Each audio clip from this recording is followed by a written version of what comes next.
The night my husband asked for a divorce was eerily quiet. No slammed doors, no shouting, no dramatic exits. Just the faint hum of the refrigerator in our Manhattan apartment and the low glow of the city lights filtering through the curtains. He sat across the dining table, hands folded, eyes steady, as though he had rehearsed this moment for months. "I think it's time we separate," he said softly. His voice carried a strange mixture of relief and triumph. I didn't flinch. I didn't respond immediately. Instead, I studied him, the man who once terrified me with his temper and charm in equal measure, now reduced to a calm, calculating figure who believed he had already won. "I want the house," he continued, his tone polite but firm. "The cars, all the accounts, everything. Except," he hesitated briefly, almost as if he were trying to soften the blow, "except our son. You can keep him." I waited. I let the words hang in the air, tasting the arrogance that oozed from his carefully constructed sentences. "You can have him," I said finally, my voice quiet but deliberate. "And that's everything you get." His smile flickered for a moment, a spark of disbelief flashing in his eyes. You're giving it all to me?" I nodded. "Every single thing you want. The house, cars, the investments, the savings, all of it. No objections, no conditions. It's yours." He leaned back, exhaling slowly, clearly satisfied. The smug expression on his face told me he thought the game was already over. He didn't know the trap had just been set. The next morning, I met with my lawyer Maria in her office near Wall Street. The skyline glittered behind her floor-to-ceiling windows, a city that never sleeps, a city that I realized mirrored the life my husband had built around appearances and pride. "Are you serious?" Maria asked, flipping through the documents I had signed. "You're handing him everything? All of it? He's going to think he's won, but this is insane." I leaned back in the chair, calm, almost serene. "I'm not insane. I'm strategic." She raised an eyebrow. "Strategic? You're giving him full ownership of properties, assets, vehicles, and accounts. You're walking away with nothing. Legally, he'll have absolute power over everything. He could sell the house tomorrow, cash out the accounts, leave you with nothing." "That's exactly why I'm doing it," I replied, watching her eyes widen. "Because he doesn't know what comes with it. He only sees the shiny parts, the house, the cars, the money. He doesn't see the responsibilities, the liabilities, the consequences." Maria exhaled sharply, running her fingers through her hair. "You know this could ruin him, right?" I smiled faintly. "I don't need to ruin him. He's going to do that himself. I'm just letting him take the first step." She leaned back, stunned, realizing that this wasn't a moment of weakness or surrender. It was a masterstroke disguised as generosity. In the days leading up to the hearing, my husband walked around with a spring in his step. He called his friends, bragged about the easy divorce, the quick settlement, and how I had supposedly capitulated to his demands. Every phone call, every casual remark, every laugh at a cafe or a bar, he was certain he had outsmarted me. I watched from the sidelines, quietly. I interacted normally with friends and family, never revealing my plans. They all assumed I had lost. Some tried to convince me to fight. Others pitied me, whispering that he had taken everything. I smiled at them politely. "It's fine," I said. "Everything's fine." Inside, I was already planning the next steps. Courtroom would be his stage, yes, but he had no idea he was walking into a trap of his own making. The morning of the hearing, the Manhattan courtroom was bustling with people. Lawyers whispered strategies, clients nervously adjusted ties and skirts, and the judge reviewed files with the faint rustle of paper echoing in the solemn room. He arrived first. Confidence radiated from him like a shield. Tailored suit, polished shoes, smug smile. He didn't glance at me, assuming victory before the gavel even hit. I entered quietly behind him, dressed simply, holding only what was necessary. My son came with me, hand in hand, his presence a reminder of the life I was protecting. The judge, an older woman with sharp eyes and a reputation for meticulous attention to detail, called the session to order. Papers were read. Assets transferred. Each word seemed to weigh heavily in the air. Courtroom held its breath, assuming the outcome was predetermined. He glanced at me once, smiling. A subtle nod as if to say, "I told you I've won." Then the judge paused. She looked at the lawyer beside him. She looked at me. And then, with deliberate calm, she said, "Before we conclude, we need clarification on several obligations and liabilities included in these transfers." His lawyer's face went pale. My husband's smile faltered. He leaned forward, confused. "Obligations?" he asked. "Yes," the judge replied. "All liabilities, known and unknown, are legally transferred along with the assets. This includes pending taxes, contracts, and any associated debts tied to the properties and accounts." The silence that followed was electric. He hadn't expected that. He had imagined ownership, triumph, and freedom. What he hadn't imagined was responsibility, every single ounce of it. I leaned back slightly, allowing a small smile to form. Not gloating, not mocking. Just calm, measured satisfaction. He had taken everything. He just didn't know what everything really meant. The days after the court hearing were like walking through a city that no longer felt familiar. He had everything he demanded, and yet the very air seemed to weigh him down. The Arizona property alone had triggered a chain of legal notices he hadn't anticipated. The zoning violations, back taxes, and pending permits arrived faster than he could open the envelopes. He spent hours on the phone with lawyers and accountants, the polite smiles of professionals barely concealing the concern that radiated from them. He tried to delegate, hiring consultants who promised to untangle the mess. But every attempt revealed another layer of complexity. The investment account he boasted about to friends was leveraged far beyond his understanding. The vehicles had liens and clauses that required immediate repayment upon ownership transfer. Every financial decision he had ignored in the past now demanded attention, and attention alone was insufficient. He called me once, desperation creeping into his voice. "This can't be real. You knew this would happen, didn't you?" I didn't answer. I let the silence speak. When he tried again, insisting, I reminded him that he had signed for everything himself. He had taken ownership of all assets, along with every hidden responsibility attached. It wasn't deception on my part. It was consequence. The media had started to notice. Small gossip columns and social media whispers hinted at a high-profile divorce gone wrong. Friends tried to advise him, colleagues avoided him, and his mother left voicemails filled with pleading questions about why he hadn't consulted her. He was alone in the storm, despite having everything he thought he wanted. One evening, he showed up at my apartment, coat wrinkled, tie loose, eyes hollowed by exhaustion. He muttered something about being overwhelmed, something I had predicted but never confirmed aloud. He wanted help, solutions, guidance. I poured a glass of water and let him speak, listening to his litany of financial disasters.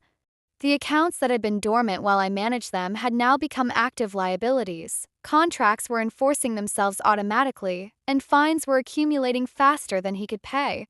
I reminded him quietly that every piece of property, every vehicle, every investment carried more than just apparent value.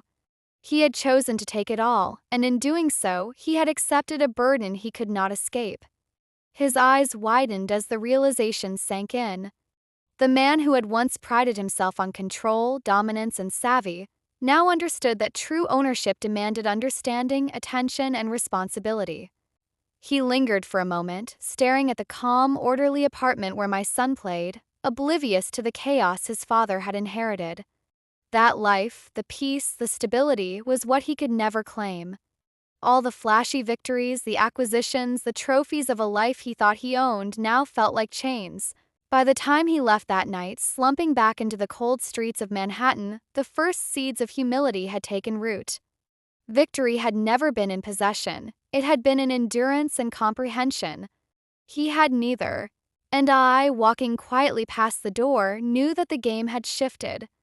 He had taken everything, but in doing so, he had handed me the one thing no contract could guarantee: freedom. The days that followed became a relentless storm. He moved through them like a man drowning, trying to keep his head above obligations he had once ignored. Certified letters arrived daily, each one a reminder of what he had claimed. The Arizona property demanded inspections, fines, and immediate remediation. The black SUV sat in the driveway with a lien he hadn't noticed until the title transfer triggered the loan clause.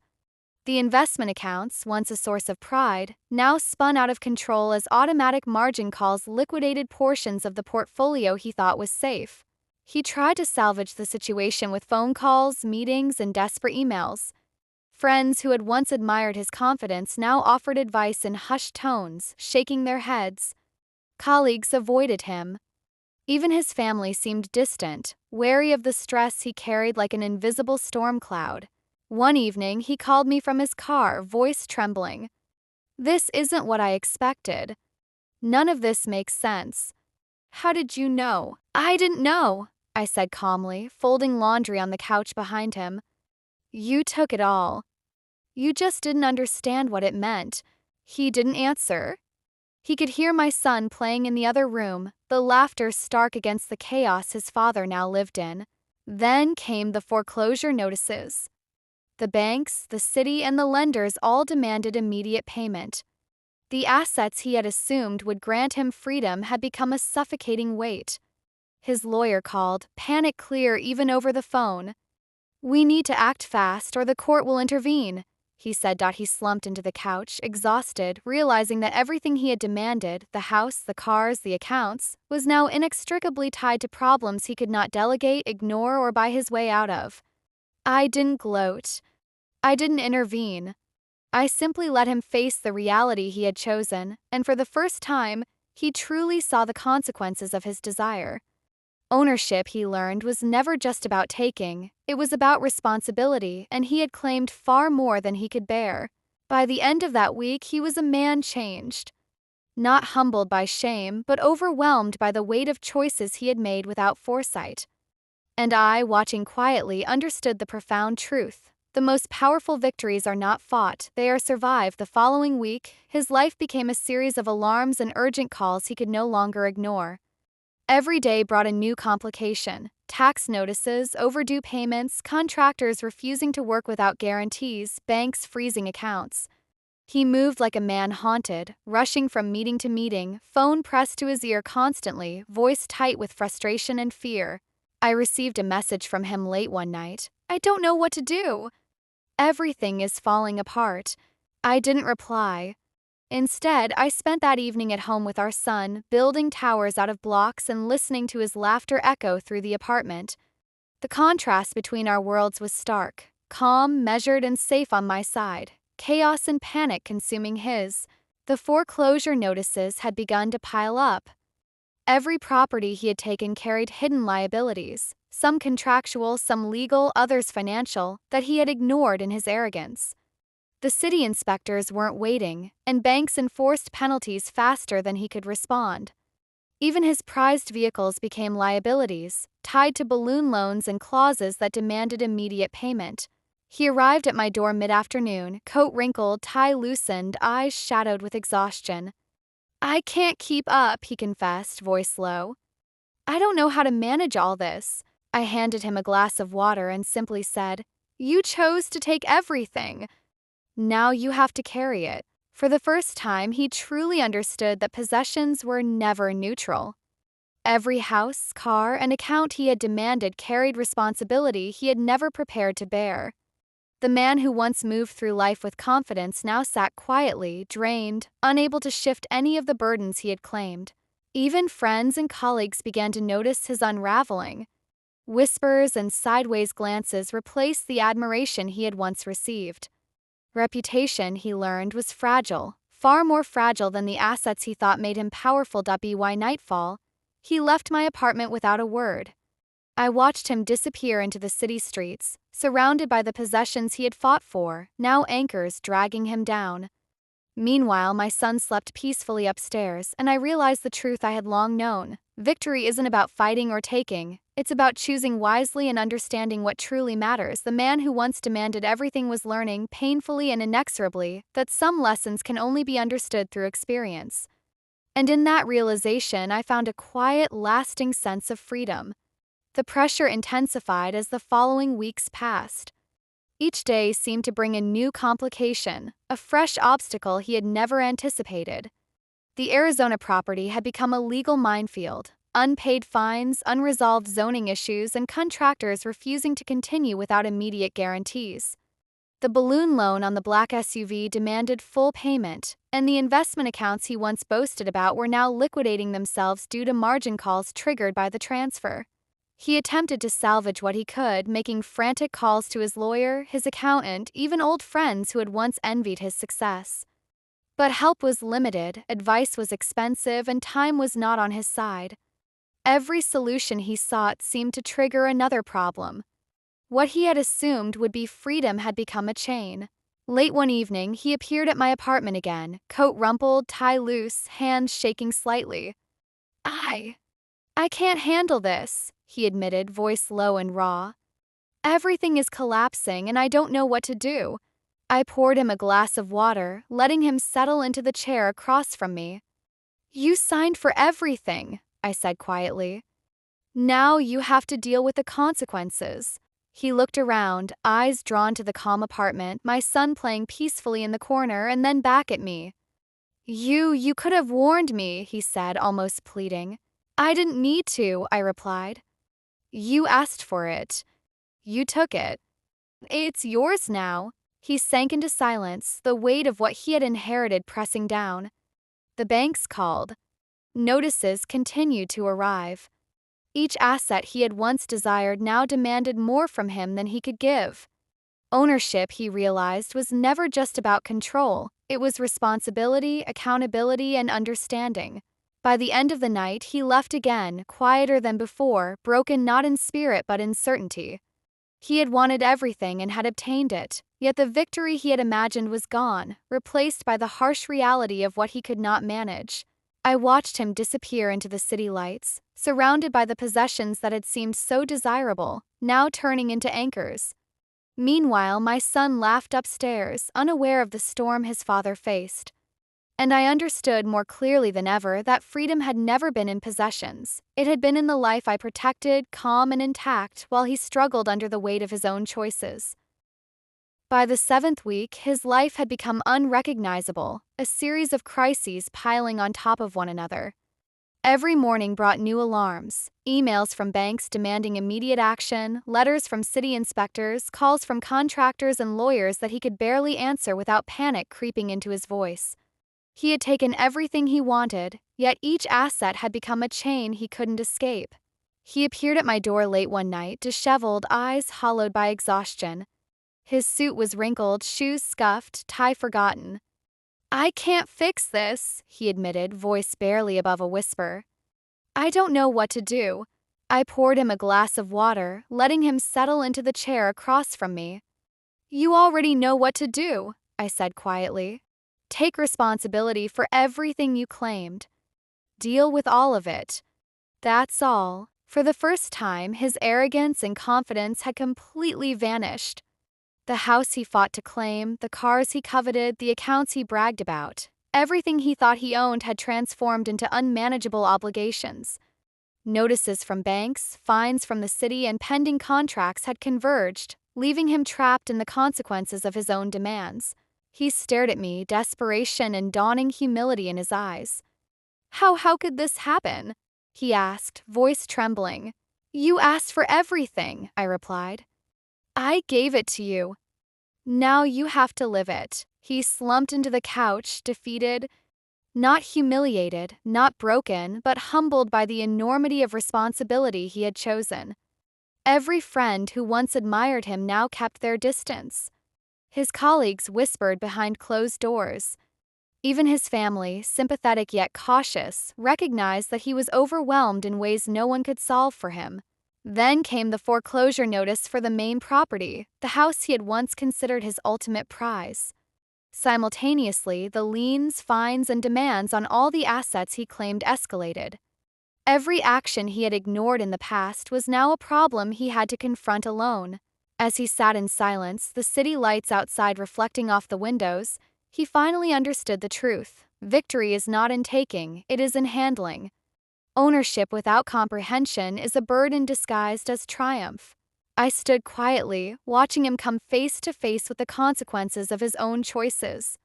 And in that moment, I knew that the divorce had given him everything he had asked for, and it had given me exactly what I wanted: peace, freedom, and clarity.